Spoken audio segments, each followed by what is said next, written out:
बस बहुत हुआ, बहुत हुआ।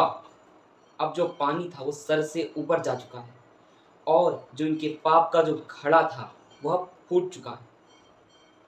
मैं बात कर रहा हूँ, आप सभी उनसे भली भांति परिचित हैं, अरुण कश्यप, अनुराग कश्यप।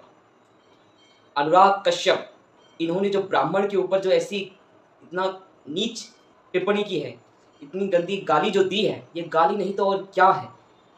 यह व्यक्ति के मन में है क्या, आप लोग ये देखिए कि ब्राह्मण, ये कभी ब्राह्मण को समझ भी पाए कि ब्राह्मण कौन है। ब्राह्मण वही होता है जो ब्रह्म को समझ सकता है, जो ब्रह्म को जान सकता है, वह ब्राह्मण होता है। एक ब्राह्मण की उपाधि सर्वोत्तम होती है और इसने ब्राह्मण को वर्गों में बांट कर देख लिया। ये वर्ण व्यवस्था है, ब्राह्मण क्षत्रिय वैश्य शूद्र, इन सबको जातियों में मत बांटो। जब आपको किसी भी चीज का ज्ञान ना हो तो उसके ऊपर ज्ञान पेलना नहीं चाहिए। यह हकीकत है। आप भारत के 140 करोड़ सनातनियों को आप क्या बताना चाहते हो, जो एक साथ जो हो रहे हैं उनको क्या फिर से अलग कर देना चाह रहे हो जातियों के नाम पर। ब्राह्मण, आपने जो ब्राह्मण के ऊपर इतनी गंदा जो टिप्पणी की है, पेशाब पेशाब, हम वो वाक्य वो सेंटेंस पूरा बोल भी नहीं सकते, इतना गलत सेंटेंस है। हम सिर्फ आपको समझाने के लिए यहाँ पेशाब का उपयोग कर रहे हैं, परंतु वहां बहुत ही नीच भाषा में लिखा हुआ है। मैं आपसे पूछता हूं, अरुणा, इनका नाम क्या है, अनुराग कश्यप, ब्राह्मण को गाली दी आपने आप कह रहे हो कि ब्राह्मण समाज ऐसे हैं। आज ब्राह्मण समाज ना होते ना तो आज आप यहाँ खड़े ना होते। आपका जब जन्म हुआ तो जन्म होते ही आपको एक ब्राह्मण की आवश्यकता पड़ी, आपकी छठी पूजने के लिए, आपकी घर में हवन पूजा इत्यादि इत्यादि सुख समृद्धि हमेशा आपको बढ़ाने के लिए जिसने कार्य किया है वह ब्राह्मण है। आपको इस स्तर तक कोई लेके आए तो वह ब्राह्मण है। आपके घर में कोई दिक्कत आई तो उस दिक्कत को ब्राह्मण ने अपनी पूजा पाठ अर्चना वंदना से उसको दूर किया। आपके जन्म से लेके मृत्यु तक आपको अगर ब्राह्मण स्पर्श ना करे तो आप किसी भी व्यक्ति का कोई कांड नहीं होता। जन्म में भी ब्राह्मण की जरूरत पड़ती है और मृत्यु के समय भी ब्राह्मण की आवश्यकता पड़ती ही पड़ती है। आपने किनको गाली दी, मैं आपको नाम ही गिनवा दूं कुछ। आचार्य चाणक्य ब्राह्मण है, संत तुलसीदास जी और भी इत्यादि हमारे इस पूरे ब्राह्मण समाज को जो इन व्यक्ति ने, जो इस व्यक्ति अनुराग कश्यप जो इन्होंने गाली दी है ब्राह्मण समाज को, ये बहुत ही निंदनीय है और इसके ऊपर बहुत ही बड़ा एक्शन होना चाहिए कि यह व्यक्ति वह व्यक्ति है जो समाज को बांटना चाहते हैं, जो जातियों के नाम पर लड़ाना जानते हैं। इनकी एक पिक्चर फूले, इनकी एक पिक्चर रिलीज नहीं हुई। जो भगवान जो करते हैं, गिरधर गोपाल जो करते हैं वह बहुत अच्छा करते हैं। इनकी जो पिक्चर सेंसर बोर्ड ने जो रिलीज नहीं होनी थी कुछ कारणवश, तो ये बहुत अच्छा हुआ। तब जाके पता चला कि इन जैसे व्यक्तियों के माइंड में क्या है। अगर इनके माइंड में यह बहुत पहले से है, क्योंकि कोई भी बात यूं ही नहीं मुंह से निकलती जब तक वह जहन में रहती नहीं है। ब्राह्मण के प्रति इतनी ईर्ष्या, इतना क्या बोले।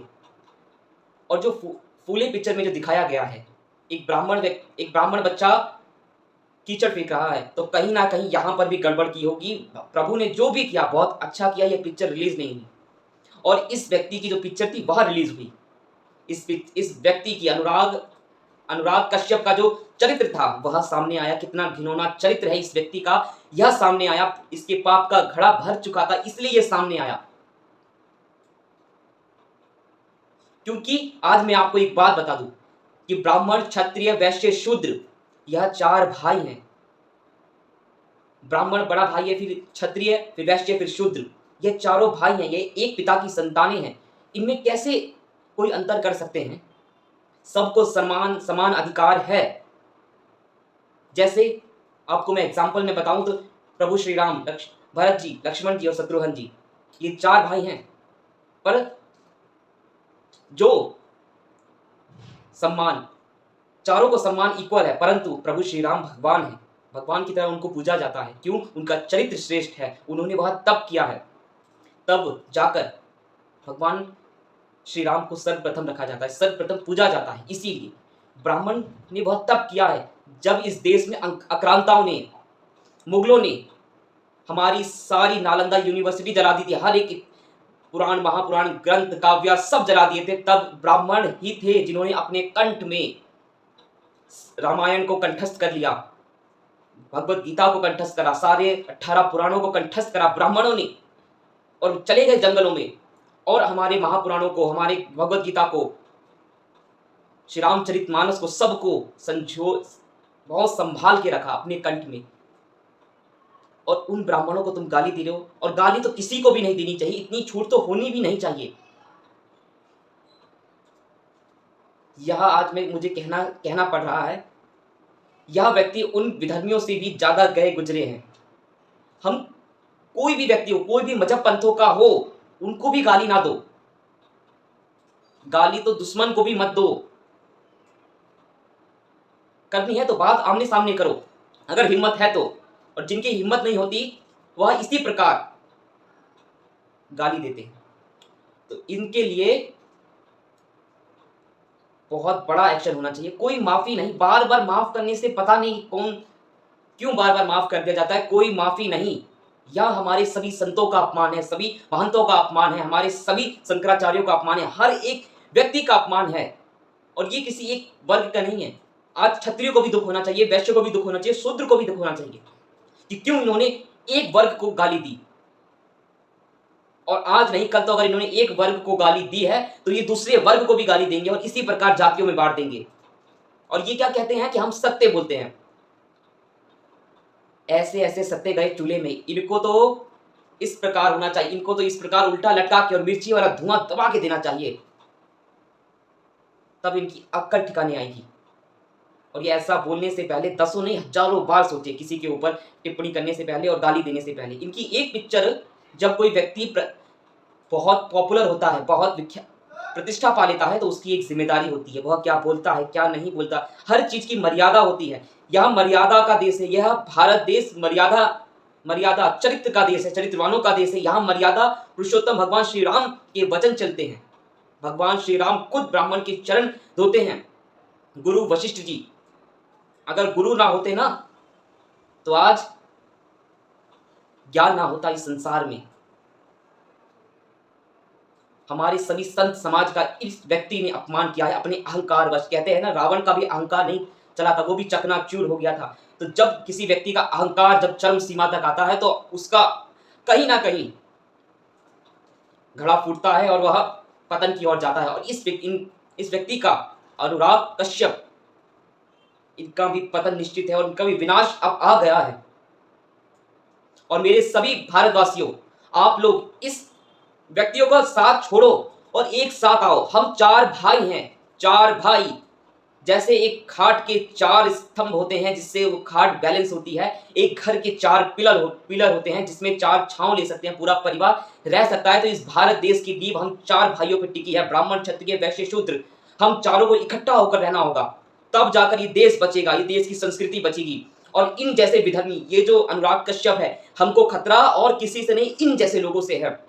अपनी ये सब जयचंद जैसे लोग हैं जो अपनी ईर्ष्या, अपनी अहंकार, अपनी वासना, हर चीज के लिए देश तक को भी बेच सकते हैं। आज अगर एक ब्राह्मण समाज को गाली दे सकते हैं, हमारे संतों को गाली दे सकते हैं, तो ये इसी के लिए नहीं है। संत समाज हमारे लिए भगवान के समान होते हैं, जो हमें भगवान तक ले जाते हैं, भगवान के पास तक ले जाते हैं। उनको गाली देने वाला बचना नहीं चाहिए। तो आप सभी एकजुट होइए और इनकी बातों पर कोई विश्वास मत कीजिए। मैं आपको आने वाली वीडियो में बताऊंगा कि 4 वर्ग की क्या वेदों में कहानी है। आप लोगों को बहुत गलत, बहुत भ्रमित किया जातियों में। अब नहीं बटना, अब हमें एक होना है। और एक हम सदियों से थे, परंतु इन जयचंद, अनुराग कश्यप जैसे जयचंद लोगों ने हम लोगों को बांटा है। तो बटना नहीं है मेरे भाइयों। इस व्यक्ति को सजा मिलनी चाहिए और यहाँ नाक रगड़ के माफी मांगे और भगवान इनको बुद्धि दे, सद्बुद्धि दे और सजा तो अवश्य मिलनी चाहिए, कोई माफी नहीं, वरना एक गाली दे रहा है तो ऐसे ऐसे कितने लोग हैं जिनको छूट मिल जाएगी। हमें छूट नहीं देना, हमको एकजुट होकर आवाज उठानी होगी। तो आप सभी भक्त आवाज उठाइए एक साथ, भारत माता की जय, जय जय श्री राम।